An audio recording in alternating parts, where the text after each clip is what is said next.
नमस्कार दोस्तों, crime stories channel पर आज की कहानी है अमेरिका के 35वें राष्ट्रपति जॉन एफ कैनेडी की हत्या का किस्सा। तो चलिए दोस्तों, इस कहानी को हम लोग शुरू करते हैं। ये कहानी उस राजा की है जो 59 साल पहले एक गुनगुनी दोपहर को जब अपनी रानी के साथ प्रजा को दर्शन देता हुआ अपनी मंजिल की तरफ चला जा रहा था, तभी अचानक कुछ ऐसा हुआ कि उस राजा की मंजिल ही बदल गई। दिन दहाड़े हजारों नजरों के सामने और बीच रास्ते में उस राजा की जिंदगी का सफर खत्म हो गया। लेकिन 59 साल पहले उस राजा और उसके ऐसे अंजाम को लेकर किस्से और कहानियों का जो सिलसिला शुरू हुआ, तो अभी तक उसने थमने का नाम नहीं लिया है। बल्कि जैसे जैसे वक्त आगे बढ़ता जा रहा है, इस किस्से में कुछ ना कुछ ऐसा जुड़ जाता है जो इस कहानी को और भी ज्यादा दिलचस्प और रहस्यमयी बना देता है। वो राजा कोई और नहीं बल्कि दुनिया के सबसे ताकतवर मुल्क का राष्ट्रपति जॉन एफ कैनेडी है। और ये कहानी जॉन एफ कैनेडी की हत्या के बाद पैदा हुए रहस्य की तमाम परतों को खंगालती है। ये दुनिया की शायद इकलौती मर्डर मिस्ट्री है जिसे सुनने और सुनाने वाला दोनों ही एक वक्त के बाद जासूस बन जाते हैं और फिर उस कहानी की कुछ इस अंदाज में चीरफाड़ शुरू कर देते हैं कि पोस्टमार्टम करने वाले डॉक्टर भी शर्मा जाएं। हत्या का ये किस्सा दुनिया भर में इकलौता ऐसा किस्सा है जो पिछले 59 सालों से सस्पेंस के गहरे अंधेरे में खोया हुआ है। आलम यह है कि इस गुजरे वक्त में दुनिया की तस्वीर बहुत बदल गई है। वर्ल्ड ब्लैक एंड व्हाइट के जमाने से निकलकर डिजिटल युग का भी करीब आधा रास्ता तय कर चुका है, मगर नहीं बदला तो जॉन एफ कैनेडी की हत्या का वो रहस्य जो इतने सालों बाद भी जस का तस बना हुआ है। इस हत्या पर रहस्य को लेकर न जाने कितने कयास और अंदाज अपनी उम्र गुजार कर गुजर चुके हैं, मगर वो राज आज तक कोई भी फाश नहीं कर सका है। बात 1963 के नवंबर महीने की 22 तारीख की है। उस रोज अमेरिकी राष्ट्रपति जॉन एफ कैनेडी तमाम सियासी नानुकुर के बावजूद उत्तरी टेक्सास के शहर डलास पहुंचे थे। दुनिया के सबसे ताकतवर मुल्क का राष्ट्रपति अपने पूरे लाव लश्कर और अपनी पत्नी जैकलिन कैनेडी ओनासीस के साथ एक खुली लिमोजिन में लोगों की भीड़ के बीच से गुजरते हुए जा रहे थे। माहौल बेहद खुशमिजाज था, धूप भी खिली हुई थी और अमेरिका की घड़ी में दोपहर के 12:30 बज रहे थे और जॉन एफ कैनेडी का काफिला डीजी प्लाजा पहुंचा। उस वक्त उस खुली हुई कार में जॉन एफ कैनेडी और उनकी पत्नी के अलावा 2 और लोग भी मौजूद थे। वो थे टेक्सास के गवर्नर कानली और उनकी पत्नी नेली कानली। उस भीड़ को देखकर नेली कानली ने जॉन एफ कैनेडी से कहा, मिस्टर प्रेसिडेंट, अब आप ये नहीं कह सकते कि डलास आपको प्यार नहीं करता। इस पर कैनेडी ने कहा, नहीं, बिल्कुल नहीं कह सकता। प्रेसिडेंट जॉन एफ कैनेडी के मुंह से जैसे ही ये शब्द निकले कि अचानक 2 गोलियों की आवाजों ने सारा मंजर ही बदल डाला। जहां लोग मुस्कुराकर और हाथ हिलाकर अपने राजा के सामने अपनी खुशी जाहिर कर रहे थे, वहां लोग अपने हाथों से अपना ही चेहरा थामे सुन्न पड़ चुके थे। अमेरिकी सेना का जो दस्ता उस वक्त राष्ट्रपति के काफिले के साथ कदमताल करता हुआ चल रहा था, वो अफरा तफरी में इधर उधर भागता दिखाई दे रहा था। जो काले रंग की साफ सुथरी लिमोजिन रफ्ता रफ्ता आगे बढ़ रही थी, वो अचानक ठिठक कर रुक चुकी थी और खून के छींटों और मांस के लोथड़ों से सराबोर हो चुकी थी।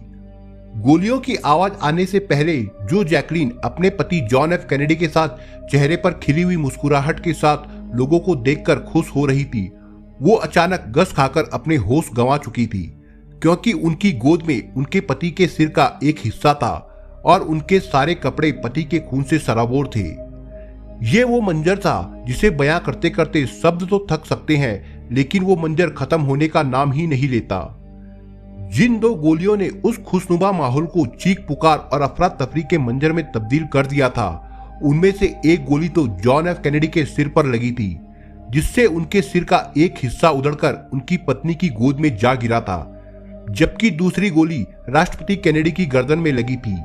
हालांकि कुछ चश्मदीदों के मुताबिक उन लोगों ने 3 गोलियों की आवाज सुनी थी। 22 नवंबर 1963 की उस दोपहर के बाद से अब तक शायद ही कोई ऐसा दौर गुजरा हो जब इस कत्ल और इस सनसनीखेज हत्या के बारे में बात ना हुई हो। और जब भी इस हत्या के बारे में बात हुई तो यही कि आखिर जॉन एफ कैनेडी की हत्या किसने और क्यों की। और इसी सवाल के भंवर जाल में पिछले 59 साल से पूरी दुनिया फंसी हुई है। जिससे निकलने की उसकी सारी तमाम कोशिशें फेल साबित हो रही है। यानी दुनिया के सबसे ताकतवर देश के राष्ट्रपति को दिन दहाड़े खुलेआम मौत के घाट उतार दिया गया और वो देश आज तक उस कातिल और उसके मकसद का पता नहीं लगा सका है। हालांकि ऐसा बिल्कुल भी नहीं था कि जॉन एफ कैनेडी की हत्या के बाद अमेरिकी अधिकारियों ने कुछ नहीं किया, बल्कि जिस वक्त ये वारदात हुई उसके थोड़ी ही देर बाद डीली प्लाजा के पास ही पुलिस अफसर जेडी टिपिट ने एक 24 साल के नौजवान को देखा जो पुलिस को देखकर वहां से भागने की फिराक में था। पुलिस से बचने के लिए उसने पीछा करने वाले पुलिस अफसर पर गोली भी चलाई थी, लेकिन थिएटर के एक क्लर्क की मदद से पुलिस ने आखिर उस नौजवान को पकड़ लिया, जिसकी पहचान हार्वी ओसवाल्ड के तौर पर हुई। पुलिस और अमेरिकी अधिकारियों ने उसे ही राष्ट्रपति की और पुलिस अफसर टिपिट की हत्या का आरोपी बताकर उस पर मुकदमा कायम किया। मगर अब कैनेडी की हत्या की इस कहानी में ट्विस्ट यहीं से शुरू होने लगे। पुलिस की गिरफ्त में पहुंच गए ओसवाल्ड ने कैनेडी की हत्या के इल्जाम को नकार दिया और खुद को बेगुनाह बताने लगा। लेकिन 2 दिन बाद जैसे ही डलास की पुलिस ओसवाल्ड को कंट्री जेल में शिफ्ट किया जा रहा था, तभी डलास में एक नाइट क्लब चलाने वाले जैक रूबी ने उसे सामने से आकर गोली मार दी, जिससे ओसवाल्ड की वहीं मौत हो गई। बाद में रूबी ने यह कहकर सभी को चौंका दिया कि वो कैनेडी की हत्या से बेहद दुखी था और परेशानी के उसी आलम में उसने उस आरोपी को मौत के घाट उतार दिया जिसने जैकलिन कैनेडी को विधवा कर दिया था। यानी कैनेडी की हत्या के आरोपी को मार दिया गया था। मगर ये कहानी कुछ रोज बाद फिर अचानक बीच चौराहे पर आकर खड़ी हो गई, जब जैक रूबी के बारे में जेल से खबर सामने आई कि उसने आत्महत्या कर ली। अब एक बार फिर कैनेडी की हत्या की कहानी सरेआम लोगों की जुबान पर आ गई और साथ में खुलेआम लगने लगी कयासों की कयारियां। एक के बाद एक हर कोई कैनेडी की मौत का जिक्र करने लगा। जब भी कैनेडी की हत्या का जिक्र हुआ तो कुछ अमेरिकियों ने अपनी ही खुफिया एजेंसी सीआईए को शक के दायरे में घसीटना शुरू किया और कुछ ने अमेरिका की आन बान और शान कही जाने वाली सबसे बड़ी जांच एजेंसी एफबीआई पर काहिली का इल्जाम लगाना शुरू कर दिया। इन्हीं बातों के बीच बीते 50 सालों के दौरान अनगिनत थ्योरियां भी सामने आने लगी। बस नहीं सामने आया तो कैनेडी का कातिल और कातिल का मकसद। कैनेडी की हत्या की साजिश को तलाशने वाली थ्योरीज के इस सिलसिले में कई ऐसे भी थी जिन्हें अफवाहों और ख्यालों की खाद पानी भी खूब मिली थी। 1963 ये वो दौर था जब अमेरिका और सोवियत संघ के बीच शीत युद्ध अपने चरम पर था। दोनों ही दुनिया पर अपनी दादागिरी का दबदबा बनाने के लिए एक दूसरे को नीचा दिखाने का कोई भी मौका हाथ से नहीं जाने देते थे। इसी बीच एक ऐसी घटना भी हो गई थी जिसने पूरी दुनिया को तबाही के बेहद नजदीक लाकर खड़ा कर दिया था। असल में उस वक्त अमेरिका के पड़ोसी देश क्यूबा में यूएसएसआर ने अपनी न्यूक्लियर मिसाइलें तैनात कर रखी थी, जिनको लेकर अमेरिका ने गदर काट रखा था। दुनिया में घूम घूम कर अमेरिका सोवियत संघ पर क्यूबा से मिसाइल हटाने का दबाव बनाता रहा और कुछ हद तक इस मामले में अमेरिका की बात बन भी गई और क्यूबा से मिसाइल हटाने के साथ साथ सोवियत संघ के साथ अमेरिका के बीच एक समझौता भी हुआ जिसमें कैनेडी की भूमिका को बेहद अहम माना गया। ये वो दौर था जब सोवियत संघ में खुसरोव राष्ट्रपति हुआ करते थे और ये बात खूब उड़ी थी कि कैनेडी को मरवाने में खुसरोव का हाथ हो सकता है। कहा जाने लगा कि सोवियत संघ की खुफिया एजेंसी केजीबी ऐसे किसी भी ऑपरेशन के लिए बेहद कुख्यात है। ऐसी बातें तो बहुत उड़ी, लेकिन कुछ भी पुख्ता तौर पर सामने नहीं आ सका। अमेरिका के खुफिया विभाग को सीआईए कहा जाता है, जिसके बारे में ये बात दूसरे विश्व युद्ध से ही मशहूर रहा कि इससे ज्यादा बेरहम और खौफनाक एजेंसी दुनिया में दूसरी नहीं, जो किसी को भी नहीं बख्शती है। लिहाजा अमेरिका के लोगों में ये बात घर करने लगी कि हो ना हो इस खुफिया एजेंसी ने ही अपने राष्ट्रपति का काम तमाम किया है। वैसे तो मोटे तौर पर इस एजेंसी का काम है दूसरों के फटे में टांग अड़ाना, यानी दुनिया के तमाम देशों में ताका झाकी के साथ साथ उनके निजी मामलों में दखल देना इस एजेंसी की आदत है। असल में उस शीत युद्ध के दौर में क्यूबा और सोवियत संघ के साम्यवाद को लेकर राष्ट्रपति कैनेडी का जो रुख था वो सीआईए के गले से नहीं उतर रहा था। ऐसे में कई ऐसे मामलों में कैनेडी और सीआईए के अफसरों के बीच मतभेद की बातें सामने आ चुकी थी। क्यूबा में उस वक्त फिदेल कास्त्रो की हुकूमत थी और फिदेल कास्त्रो का काम तमाम करने के लिए सीआईए ने सुपारी किलिंग तक के सपने संजो रखे थे। यहां तक कि कई ऐसे ऑपरेशन भी सीआईए ने करवाए जिसमें उन्हें नाकामी हाथ लगी। इसी बीच कैनेडी ने सीआईए को ये तमाम ऑपरेशन बंद करने की हिदायत दे दी, जिसने CIA को बुरी तरह से बेचैन कर दिया था। लिहाजा थ्योरी का सिरा इस नतीजे पर जा पहुंचा कि हो ना हो CIA ने अपने रास्ते का कांटा समझकर अपने ही राष्ट्रपति कैनेडी को रास्ते से हटा दिया।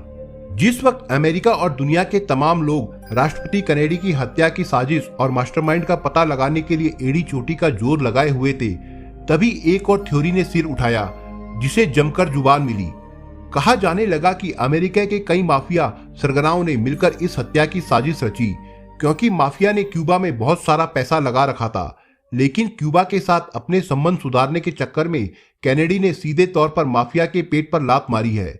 लिहाजा उनका सारा धंधा चौपट होने की कगार पर पहुंच चुका था। इस थ्योरी को उस वक्त भी बहुत हवा मिली जब खुफिया एजेंसी CIA का एक कच्चा चिट्ठा सामने आ गया कि फिदेल कास्त्रो को मारने के लिए खुफिया एजेंसी ने माफिया सरगनाओं को सुपारी दी है। मगर कुछ ही अरसे में इस थ्योरी की भी हवा निकल गई, क्योंकि किसी भी तरह से ऐसा कोई भी सबूत सामने नहीं आया जिससे ये पता चल सके कि इन दोनों की मिलीभगत से कैनेडी की ऐसी हत्या की गई। असल में जिस वक्त अमेरिका में कैनेडी के हत्यारों की तलाश जोर शोर से हो रही थी, उसी वक्त बे ऑफ पिग्स नाम का एक नाकाम ऑपरेशन का भी जिक्र अपनी पूरी बुलंदी पर शोर मचा रहा था। असल में कास्त्रो के उन विरोधियों को अमेरिका से बहुत सी उम्मीदें थी जिन्हें कास्त्रो ने देश निकाला दे दिया था। उम्मीद यह थी कि अमेरिका की खुफिया एजेंसी कास्त्रो को ठिकाने लगा देगी, लेकिन उन्हें मायूसी हाथ लगी। इसी बीच कैनेडी की पॉलिसी ने भी उन्हें पूरी तरह से नाउम्मीद कर दिया। तब उनको लगने लगा कि जब तक कैनेडी है तब तक उनकी मुराद पूरी नहीं हो सकती, लिहाजा कैनेडी को रास्ते से हटाना जरूरी हो जाता है। थ्योरी ये सामने आई कि कास्त्रो के विरोधियों ने अमेरिका के कट्टरपंथियों के साथ हाथ मिलाया और गुप्त मीटिंग करके कैनेडी की हत्या का पूरा प्लान तैयार कर लिया। हालांकि उस थ्योरी में भी कुछ कड़ियां बिखरी दिखी, लिहाजा ये थ्योरी भी बेदम साबित हुई।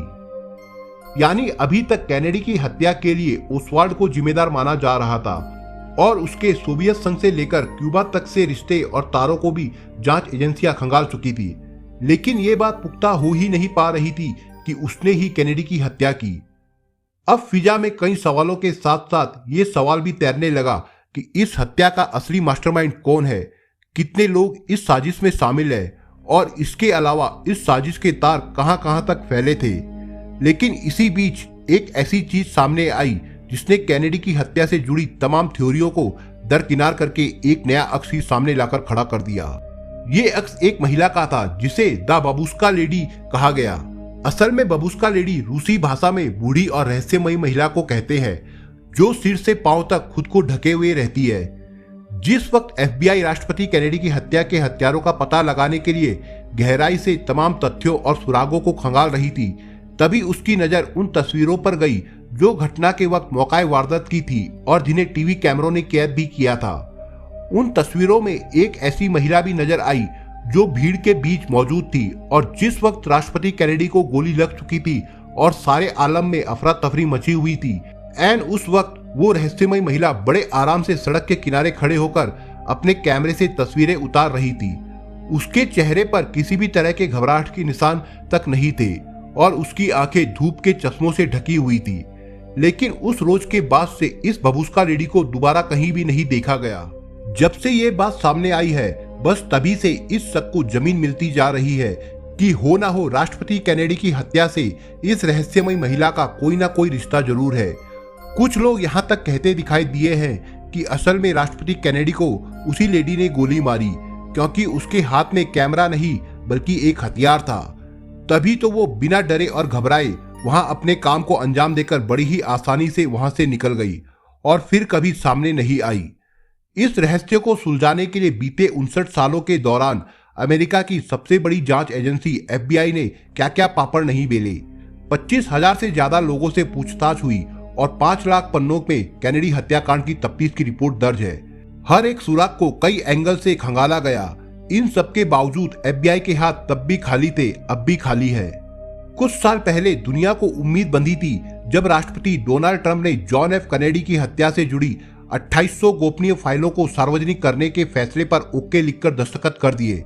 हालांकि अमेरिकी खुफिया एजेंसी को यह फैसला भी अखर रहा है, क्योंकि उसे लगता है कि इससे बात बनने के बजाय और भी बिगड़ जाएगी।